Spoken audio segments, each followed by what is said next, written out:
Do you know it is mandatory for air hostesses and female crew members of most of the airlines to wear makeup while on duty?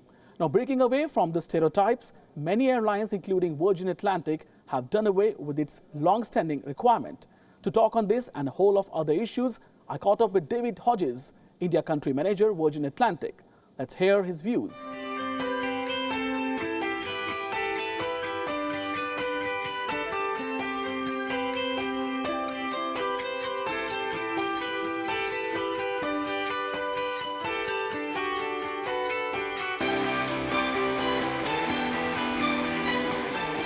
Virgin is a trailblazer. We like to be the first to do things, and I think we like to look at things in a different way. But I think when you look at the policy and what it was traditionally, that women would have to wear makeup and men wouldn't. I think we just looked at that as a business and said, in the 21st century, that's just not the right attitude to take. Women don't have to wear makeup. It's optional. They can do that. It's also optional for men. And I think that was just, part of us growing, and I think the sector is going to follow us, I'm sure.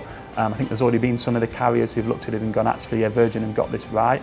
And I think we'll see more of that. And I think that's part of a wider agenda within Virgin Atlantic in how we can be more representative of our society and building an airline that has as good a stronger balance as possible in many areas to management levels, pay gaps, etc. So I think it's a challenge for not just the aviation sector, it's a challenge for every business. But when you look across and think, what are we doing and on some of these issues, and how are we potentially discriminating between the sexes, it was an area where it was just a no-brainer. I think it was just like, look, come on.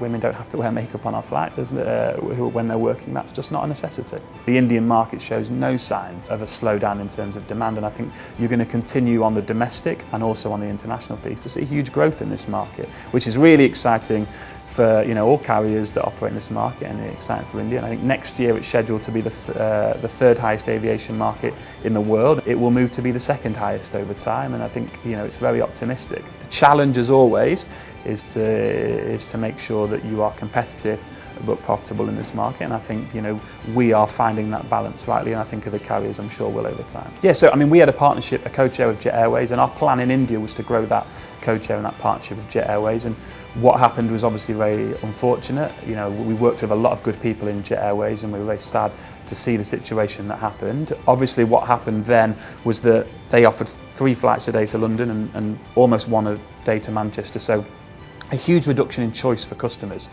And so, we looked at it and thought, we're looking to grow in India. We have to kind of change our strategy slightly, but giving the customers in Mumbai that choice so that A, there's a competitive market there, and B, there's a different type of airline to what was currently available. And so it's a really exciting time for us. Yeah, we're starting our new Mumbai service to London on the 28th of October.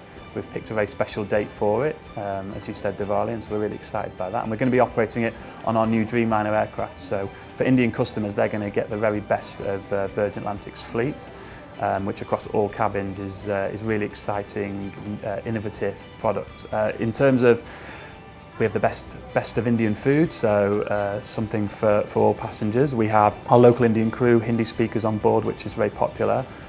We have the latest Bollywood films, so there's something for everyone in every cabin. I think it's a really exciting time for us. We're growing in India, and we're really pleased about that.